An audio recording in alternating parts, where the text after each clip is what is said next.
Hey TikTok. Hey guys. So I'm cooking dinner, but I wanted to share a ghost story with you guys. So I wrote about the full story in my book that I posted a picture of that earlier in the video, probably before this one. I'm going to share you my first ghost encounter. So I was visiting my dad for the summer in Middle Tennessee, and he lived out in the middle of literally nowhere. It was off a quiet little 2-lane road, and there was a dairy farm across the street from us. And he lived on about 2,000 acres of land. He was a ranch hand for this family that had been there for pretty much centuries. They had been there since, I want to say, around the 1800s. And the house is now on the historical site out there in Tennessee. Anyways, long story short, so I'm out there for the first time. I think I was about 16 or 17 years old.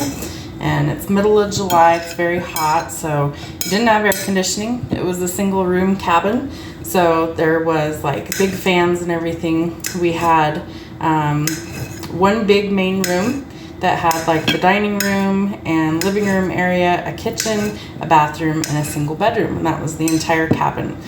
So it's just me and my old man out there, and it's probably around 3 a.m., middle of the night, very late.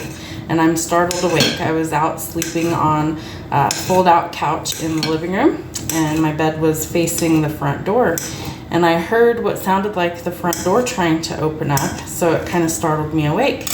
And as I'm sitting there on my bed, I can see the figure of what looked like a man. And at the time, it looked like my dad's best friend, Randy. And so I assumed he was like drunk or something, trying to find a place to crash, and he was trying to get in the house. Now it's the middle of summer, so we didn't have the big hardwood door closed. We just had the screen door shut with a hook and eye latch.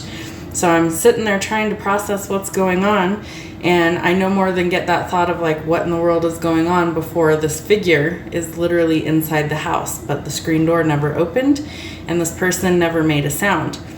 So as I'm sitting there paralyzed in fear, I can't scream, I can't make a sound. I'm literally just frozen, staring at this person, or what looked like a person. This person was, I could see all of the features, just like I could see a regular person. He was probably around 6 foot tall. I could see, you know, all the outlines of the figure of him, like his silhouette. And he had like a silvery blue hue that surrounded him from head to toe. And when he walked across the room, he almost glided or floated. He didn't actually walk, and there was no sound. He never said a word to me, but he stood at the foot of my bed, smiled at me, stared at me for a second, and then moved across the room to the dining room and one step into the kitchen and disappeared. So see you for part 2.